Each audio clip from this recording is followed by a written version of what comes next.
السلام عليكم ورحمة الله. أهلا يا أصدقائي، بحب أرحب بأصدقائنا كلهم من طلبة وطالبات الصف الرابع ابتدائي. كمان بحب أرحب بأعزائي من الآباء والأمهات الموجودين معانا. حلقة الفيديو النهاردة يا أصدقائي خاصة بالدرس الثالث في الوحدة الثانية. الدرس بعنوان الطرح مع إعادة التسمية، ولأن الدرس ده يعتبر نسبيا صغير فدمجنا الدرس مع الجزء بتاع التدريبات والتمارين الخاص بيه، وبالتالي يبقى الفيديو ده خاص بشرح الدرس وكذلك في التدريبات والتمارين بتاعته. تمام كده؟ يلا عشان ما نضيعش وقت نخش على الدرس ونشوف الحاجات اللي فيه. ده أصدقائي درس 3. بنبدأ احنا بدرس 3. درس 3 بعنوان الطرح مع إعادة التسمية. الطرح مع إعادة التسمية كانوا زمان بيسموه الطرح مع الاستلاف. ما علينا، مش مهم. المهم يعني إن هو إن إحنا نتعلم إزاي نطرح أرقام، سواء هنسميها مع إعادة تسمية أو سواء هنسميها مع الاستلاف. مع الاستلاف مش قضية. ماشي؟ تعال نشوف كده الدنيا فيها إيه. طيب، هنا الراجل جايب مثال لطيف كده بيقول لك إيه. طبعا هنا في الأول ده الناتج الفعلي للطرح.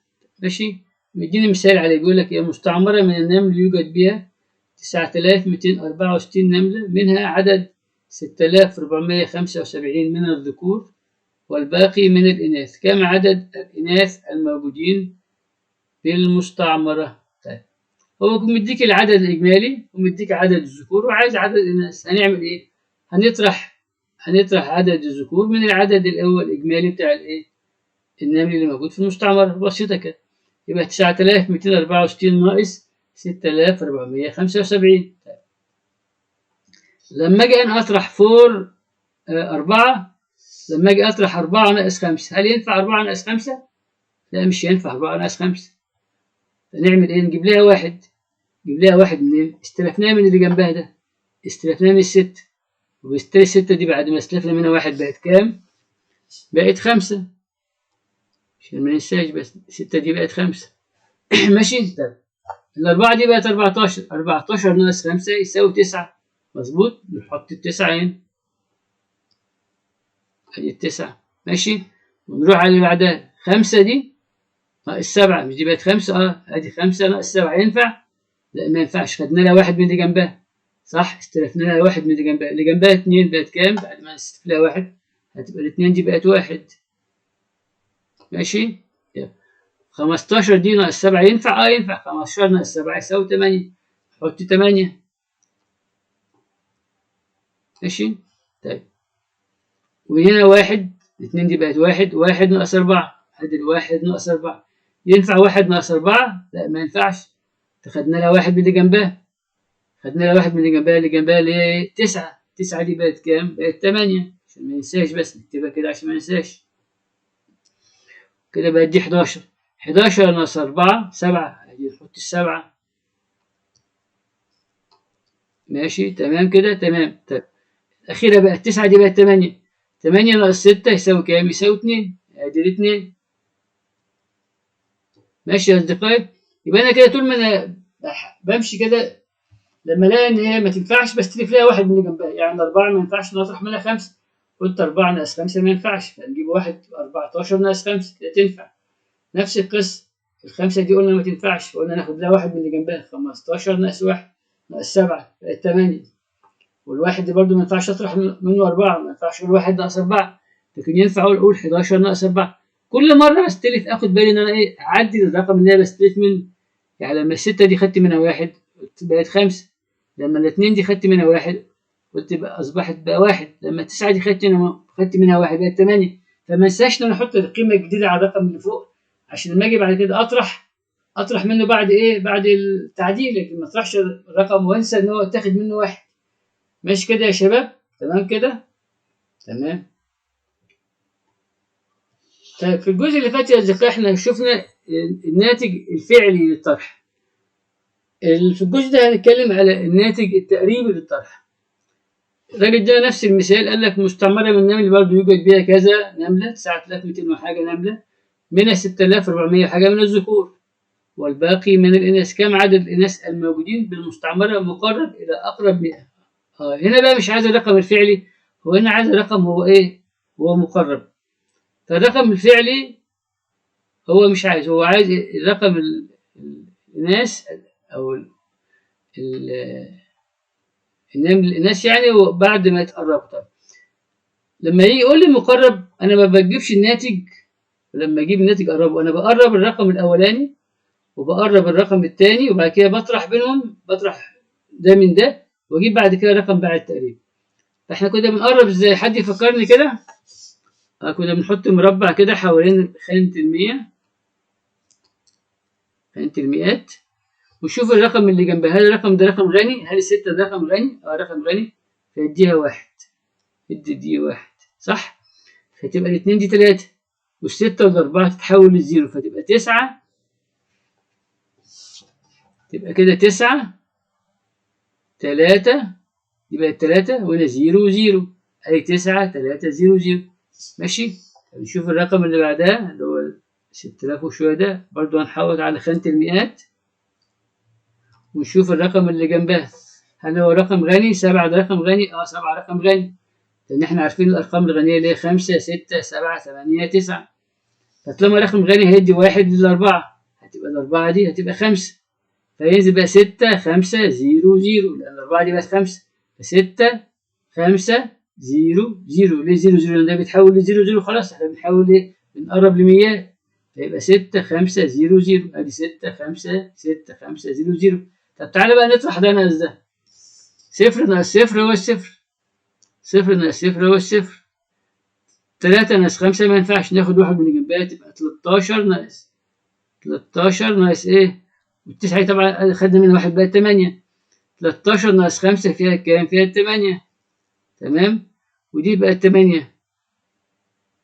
6 من 8، 8 ناقص 6 كام؟ 2. ماشي؟ يبقى كده الرقم إيه؟ بعد التقريب، يبقى إحنا كده الرقم إيه؟ كده رقم مقرب. تمام كده يا شباب؟ يبقى إحنا كده جبنا الرقم إيه؟ مقرب لأقرب 100 زي ما الراجل عايز. وفي الجزء اللي فات جبنا الرقم الفعلي. فده الطرح التقريبي أو الطرح إيه؟ إنك المرة اللي فاتت كان الطرح الفعلي. ماشي كده يا شباب؟ تمام؟ تمام.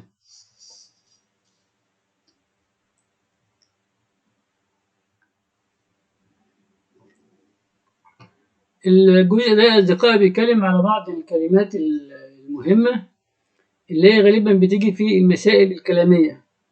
يعني أنا ممكن أكون مثلا بقرا المسألة ومش قادر أفهمها قوي، فهنا بيركز لك على بعض الكلمات اللي هي لو جت يبقى أنت ممكن أوتوماتيك هتعرف إيه المطلوب.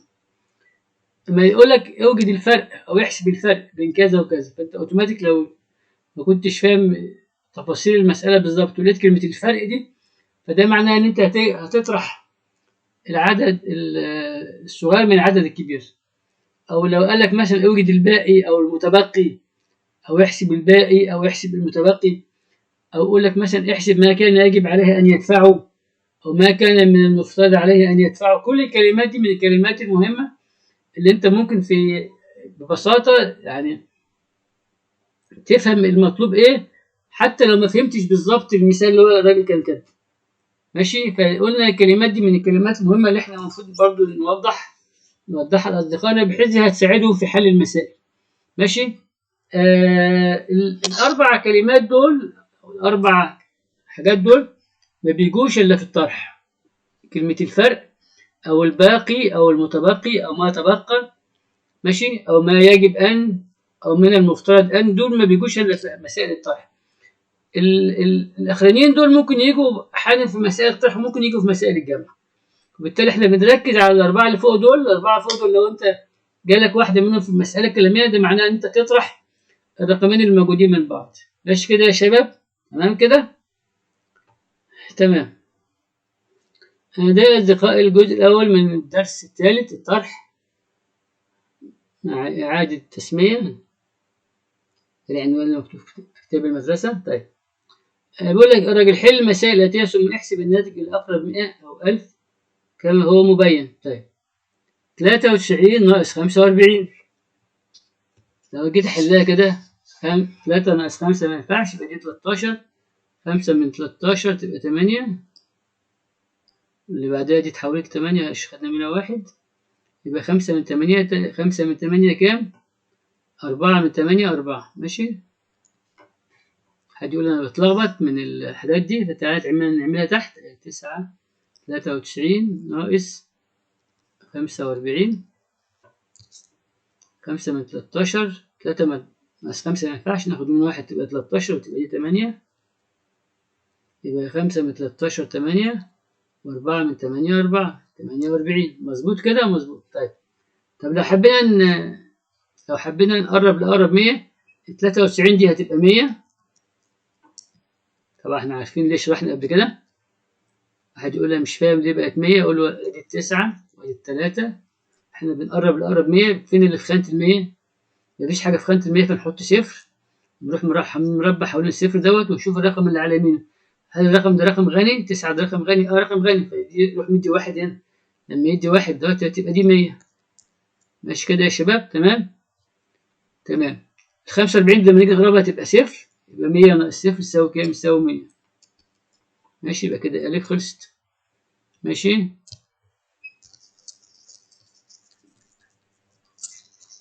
تعال نشوف اللي بعدها بقى كده ب 6 5 3 6 5 لحظة واحدة 6 5 3 ناقص 4 3 9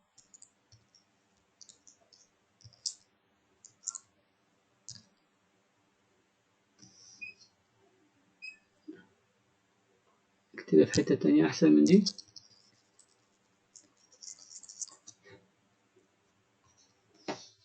6 5 3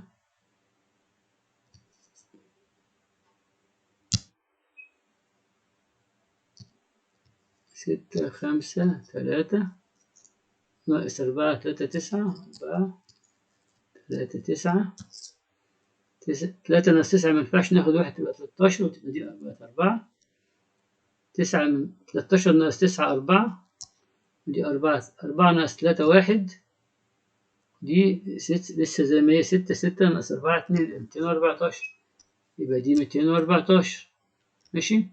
لو حبينا نقربها لأقرب 100 هنعمل زي ما عملنا قبل كده نحوط 6 لأن في خانة المئات ونحوط ل4 ال6 دي اللي جنبها رقم إيه؟ رقم غني تحول ل7 بقت 700 تمام كده تمام وال4 رقم جنبها رقم غني لأ تبقى ما زالت تفضل 400 يبقى 700 ناقص 700 كام؟ تبقى 300 ماشي وضحت كده؟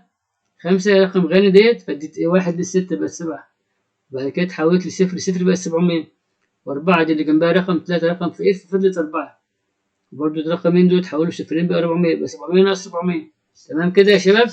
تمام طيب ماشي زي الفل. تعال نشوف بقى كده خلصنا ألف وب تعال نبص على جيم. جيم عبارة عن إيه؟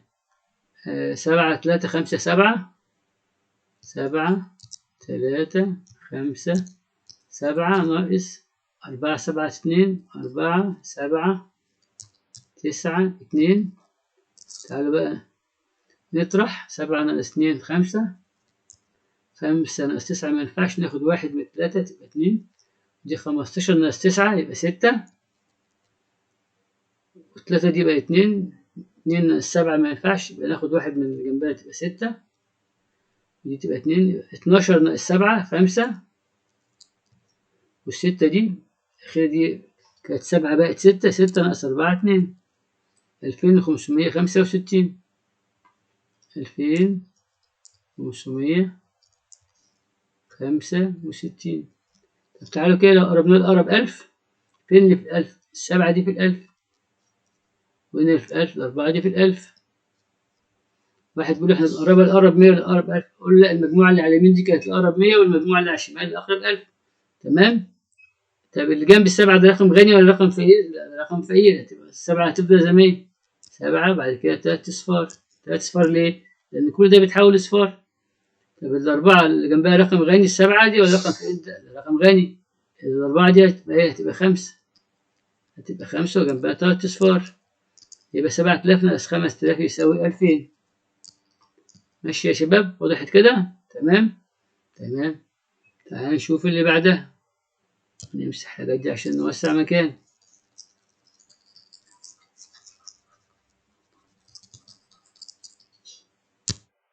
الرقم ده بيقول ايه؟ 953 953 25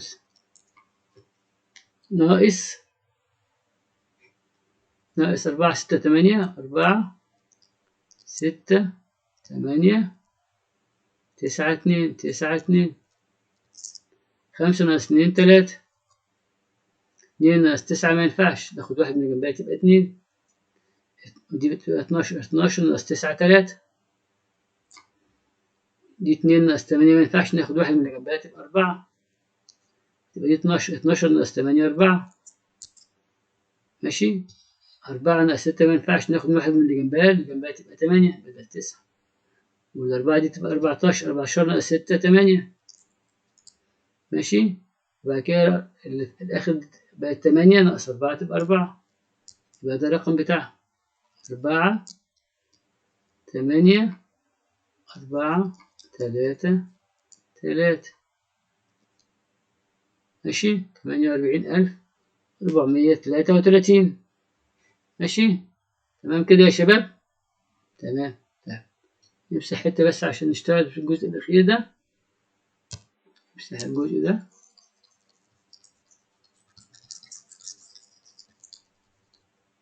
طب عايزين نقرب لأقرب 1000، نقرب لأقرب 1000. هيكون فين الألف؟ آدي الخمسة في خانة الآلاف، وآدي هنا الستة في خانة إيه؟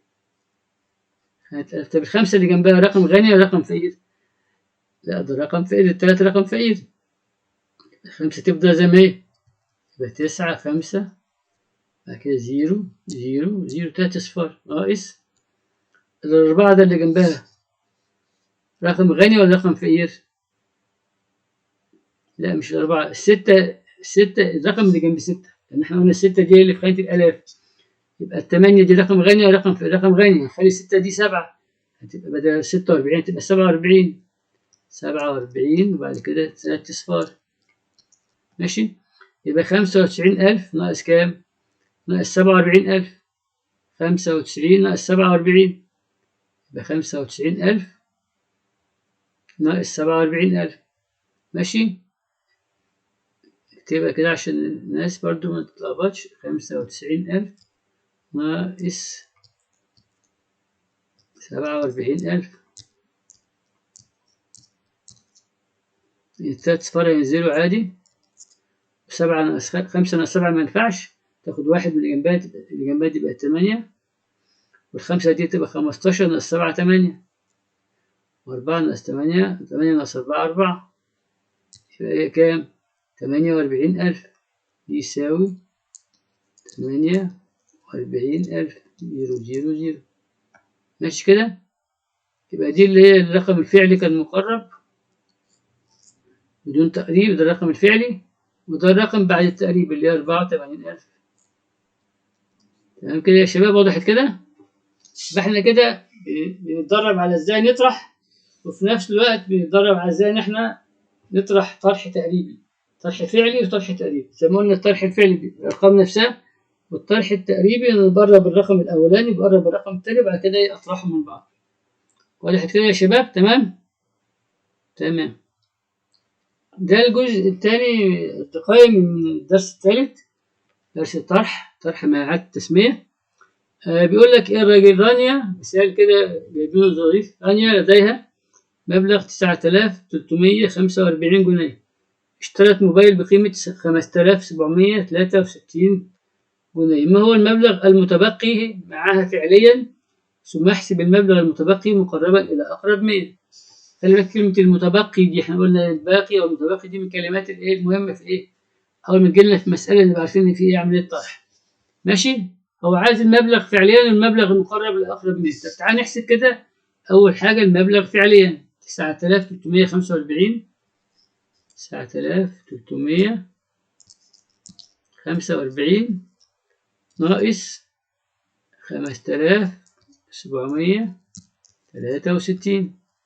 واحد يقول لي أنا بتلخبط في الجمع اللي جنب بعضه دوت، أنا عايز جمع تحت بعض. أقول له مفيش مشكلة، نخليها تحت بعض. 5763. نشيل دي عشان ما تلخبطناش. نشيل الحاجات دي عشان إيه ما تلخبطناش. نحط علامة ناقص هنا. 5 ناقص 3 2. 4 ناقص 6 ما ينفعش، ناخد واحد من اللي جنبها. اللي جنبها دي هتبقى إيه؟ تبقى 2 صح؟ ودي تبقى 4 14. 14 ناقص 6 8. ودي 2 2 ناقص 7 ما ينفعش، ناخد واحد من اللي جنبها. تبقى اللي جنبها دي بقت 8. 2 دي بقت 12. 12 ناقص 7 5. والتمانية دي 8 ناقص 5 الأخيرة تبقى 3. يبقى ده المبلغ المتبقي معاه فعليا. ماشي؟ تمام كده؟ المبلغ اللي معاه 3582. طب عايزين بقى نقرب لأقرب 100. ماشي؟ أقرب 100. طب نعمل حاجة صغيرة بس كده، نمسح حاجات فوق دي. وبعد كده هنحط مربع حوالين الرقم اللي في خانة المئات. ايه اللي في خانة المئات؟ عندنا التلاتة ده في خانة المئات صح؟ وعندنا السبعة ده في خانة المئات. تمام؟ طب الرقم اللي جنب تلاتة ده، اللي على اليمين تلاتة، الرقم ده رقم غني ولا رقم فقير؟ لا ده رقم فقير، ده 4. يبقى 3 تفضل زي ما هي. يبقى 3 تفضل زي ما هي، تبقى 9 3 زي ما هي. 9 3. والرقمين اللي جنبها يتحولوا إلى أصفار صح؟ تمام كده؟ تمام. طب بالنسبة للسبعة، السبعة دي الرقم اللي جنبها على اليمين رقم غني ولا تقول لي الستة دي؟ لا ده رقم غني. يبقى السبعة دي تبقى 8. تبقى بدل ما 5 7 تبقى 5 8. يبقى 5 8 0 0. يبقى أنا كده قربت دوت وقربت ده. تمام كده؟ تمام. تعالوا بقى إيه أطرحهم ده ناقص ده عشان نشوف الرقم إيه المبلغ اللي هو متبقي مقربا لأقرب 100. نطرح ده من ده 0 0 0. 3 ناقص 8 ما ينفعش، يبقى 13 ناقص 8. ودي تبقى دي ايه؟ تاخد واحد من 9 تبقى 8. 13 من 8 5. و8 ناقص 5 3. يبقى ده الرقم مقرب لأقرب 100. 3500. خلي بالك لو احنا كنا خدنا الرقم النهائي ده وقربناه تبقى 3600 كده تدي نتيجة مختلفة. عشان كده هو الصح ان انت لما بيقول لك قرب بتاخد الرقم الاولاني وتقربه زي ما احنا عملنا كده، وتاخد الرقم الثاني وتقربه وبعد كده تطرحهم من بعض. لكن ما ينفعش انت تجيب الرقم النهائي وبعد كده تقربه، يديك نتيجة غلط. ماشي كده يا شباب؟ خلي بالكم الحكاية دي احنا بنقولها كتير وبنحذر منها كتير.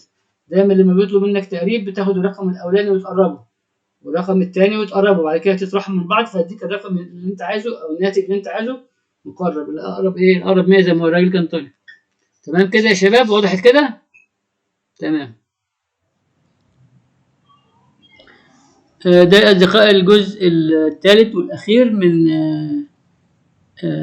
الدرس الثالث اللي هو الطرح مع إعادة التسمية. في ألف وب. تعالوا نبدأ بألف. قال لك إيه الراجل؟ أكمل الأرقام الناقصة في المربعات المبينة.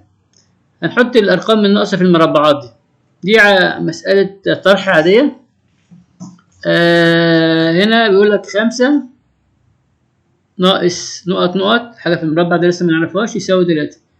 5 ناقص ايه يساوي 3. والله المفروض ايه ده؟ لو احنا قلنا 5 ناقص 2 يساوي 3. طيب لو انت ما عرفتش تجيبها هتقول 5 اللي فوق ديت ناقص اللي تحت خالص ديت هيساوي كام؟ 5 ناقص 3 يساوي كام؟ 2. فانت لو ما عرفتش تجيبها بالشكل ده 5 ناقص ايه يساوي 3 هنقول 5 ناقص 3 يساوي 2. طيب ايه ناقص 1 حاجة ناقص 1 أو نقط نقط ناقص 1 بيساوي 7. إيه الحاجة اللي هتطرحنا منها 1 هتساوي 7؟ هي 8 المفروض. 8 ناقص 1 يساوي 7. طيب 6 ناقص 3. 6 ناقص 3 الطبيعي بيساوي 3.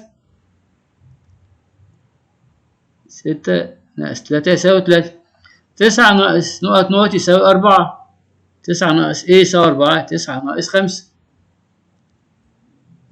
خلي بالك أنت 9 ناقص 5 بيساوي 4 و9 فوق ناقص 4 يساوي 5. نفس القصة. لو انت عملت القصة دي هتلاقي ده موجود. 8 ناقص 1 دي يساوي 7، و8 اللي فوق دي ناقص 7 بيساوي 1. ماشي تمام كده. طيب نشوف دي. 7 ناقص 4 بيساوي كام؟ 7 ناقص 4 بيساوي 3. ادي 3. طيب 5 ناقص كام يساوي 2؟ 5 ناقص 3 بيساوي 2. تمام كده. طيب كده احنا خلصنا ألف.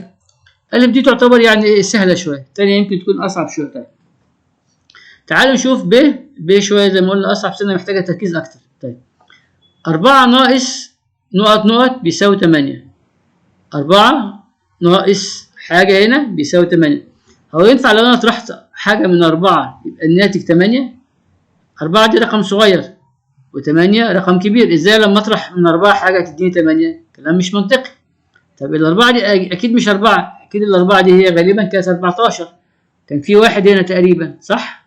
طيب هي كده لو بقت 14 ناقص كام يساوي 8؟ نفس القصة. لو أنا هتبقى صعبة بالنسبة لي أقول 14 دي ناقص 8 دي يساوي كام؟ يساوي 6. يساوي 6. بقول له هنا 14 ناقص 6 يساوي 8. خلي بالك انا جبت الواحد ده انا جبته منين؟ جبته من الرقم اللي جنبيه اللي هو ده اللي في المربع ده، فاكتب على المربع ده ناقص 1 لان انا ايه خدت منه 1 ناقص 1. ماشي. طيب ايه الرقم اللي لو طرحت منه 1 وبعد كده طرحت منه 1 تاني، لان انا خدت هنا 1 واديته هنا صح؟ ايه الرقم اللي انا طرحت منه 1 وطرحت منه الواحد ده كمان يساوي 9؟ يعني كده هطرح منه 1 فوق 1 تحت، هطرح منه 2 يساوي 9. ايه الرقم اللي انا هطرح منه 2 يساوي 9؟ الرقم اللي هو 11. 11 صح؟ طيب 11 دي ما انا جبت الواحد ده منين؟ ده معناه الواحد التاني بتاع ال 11 اللي انا خدته من دي. اذا دي الستة دي اصبحت 5، خدت منها 1 حطيته جنب الواحد ده بقت 11، فطرحت منها بقت 9. يبقى ايه؟ انا عشان دي تبقى 11 يبقى انا ايه؟ اكون خدت 1 من 6، ولما اخد 1 من 6 هتبقى كام؟ هتبقى 5. يبقى دلوقتي دي اصبحت ايه؟ اصبحت 5. وهنا 11، ال 11 دي 1 راح للاربعه دي بقت 14، 1 اتطرح لتحت فايه؟ فبقت 9. يعني 11 خدنا منها 1 هنا للاربعه كده بقت 10، وخدنا منها 1 هنا بقت 9. طيب الستة دي قلنا بقت كام؟ بقت 5. خلاص يبقى نتعامل معاها ان هي 5. 5 ناقص 7 يساوي كام؟ 5 ناقص 7 ما ينفعش، يبقى محتاجين نعمل ايه؟ محتاجين ناخد 1 نستلف 1. ف5 دي تبقى 15 صح؟ و3 دي تبقى كام؟ تبقى 2. خلاص احنا خدنا منها 1. يبقى 7 ناقص 15 كام؟ 7 ناقص 15 يساوي 8. عفوا 15 ناقص 7 يساوي كام؟ 15 ناقص 7 يساوي 8. ماشي؟ دي بقى 5 وحطينا جبنا 1 من اللي جنبها بقت 15، واللي جنبها دي كانت 3 بقت 2. ماشي؟ 15 ناقص 7 بيساوي 8. طيب ال2 دي 2 ناقص كام يساوي 4. 2 ينفع اطرح منها النتيجة 4؟ لا ما ينفعش لان 4 اكبر من 2. اغلب الظن 2 دي مش هتبقى 2 هتبقى 12. فاخد حط 1 هنا اجيب لها 1 هنا بقت 12، والواحد اللي جبته منين؟ جبته من 8. ال8 دي بقت كام؟ بقت 7. تمام كده؟ يبقى 12 ناقص حاجة نقط يساوي 4. ايه الحاجة ديت؟ 12 ناقص كام يدينا 4؟ 12 ناقص 8. 12 ناقص 8 يدينا 4. ماشي؟ تمام. ودي بقت كام؟ بقت 7. 7 ناقص 9 ينفع؟ لا ما ينفعش، اجيب لها 1 تبقى 17. تبقى دي بقت كام؟ بقت 17. جبت لها 1 منين؟ من 5. والخمسة دي بقت كام؟ بقت 4. ماشي؟ طيب 17 ناقص 9. 17 ناقص 9 يساوي كام؟ يساوي 8. طيب هنا دي بقت 4. 4 ناقص كام يساوي 3. 4 ناقص كام يساوي 3. يبقى 4 ناقص 1. يبقى 4 ناقص 1 يساوي 3. تعال نراجع بقى المسألة تاني كده. 14 أو 4 جبنا له 1 بقت 14. 14 ناقص 6 يساوي كام؟ يساوي 8. وكان في واحد هنا خدناه اللي احنا خدناه اللي 14 صح؟ فبقى هنا 0. لما هنا 0 جبنا لها 1 من 6 بقت ايه؟ بقت 10. 10 ناقص 1 يساوي 9 مظبوط. وال6 دي بقت 5 صح؟ جبنا لها واحد من هنا بقت 15. 15 ناقص 7 يساوي 8. تمام. والتلاتة دي أصبحت 2. جبنا لها واحد من اللي جنبها بقت 12. 12 ناقص 8 يساوي 4. مظبوط. ودي كانت 8 بقت 7. جبنا لها واحد بقت 17. 17 ناقص 9 بيساوي 8. والخمسة دي بقت 4. 4 ناقص 1 بيساوي 3. يبقى كده المسألة كده اتحلت. ماشي. هي فيها طبعا محتاجة شوية تركيز زيادة شوية، لأن الموضوع اللي هو إن أنت بتاخد واحد من اللي جنبها وبعد كده تاخد واحد من اللي جنبها ممكن بسهولة يلخبط، فمحتاجة بس درجة عالية من درجات التركيز. إنما هي نفس الفكرة، نفس الفكرة ما طلعتش بره، إن أنا باخد واحد من اللي جنبها واللي جنبها بيقل. لو كان 5 يبقى 4، ولو كان 7 بقى 6، وهكذا. وبعد كده لو أنا جيت في المرحلة الثانية، يعني أنا مثلا خدت واحد هنا عشان تبقى 5 دي تبقى 15، والثلاثة دي بقت 2. في المرحلة الثانية الاثنين دي مش هتنفع. 2 مش هينفع إن أنا إيه أطرح منها حاجة وتبقى 4، فمحتاجة تبقى 12 عشان لما أطرح حاجة منها تبقى 4. فخدت واحد من اللي جنبها، اللي جنبها كان 8 بقى 7. ونفس القصة، السبعة دي ما ينفعش أطرح منها 9، فخدت واحد من اللي جنبها، وهكذا. فعملية سلف متتالي، كل مرة بلاقي إن أنا محتاج أستلف من اللي جنبي. وخلي بالك كل ما تستلف من اللي جنبك لازم إيه تشطب على الرقم وتكتب الرقم الجديد. لو كان مثلا 8 بقى 7، لو كان 5 بقى 4، وهكذا. ماشي يا شباب؟ تمام كده؟ تمام. يبقى كده خلصنا به. تمام. في نهاية الدرس بحب أشكر كل الأصدقاء على تواجدكم معنا، وأتمنى أنكم تكونوا استفدتم من الشرح والتدريبات. وقبل ما أسيبكم أحب أفكر كل أصدقائي اللي لسه ما اشتركش في القناة، يا ريت يشترك دلوقتي حالا ويدوس على اللايك وزر الجرس علشان يوصل لكم كل الدروس والفيديوهات اللي بنزلها.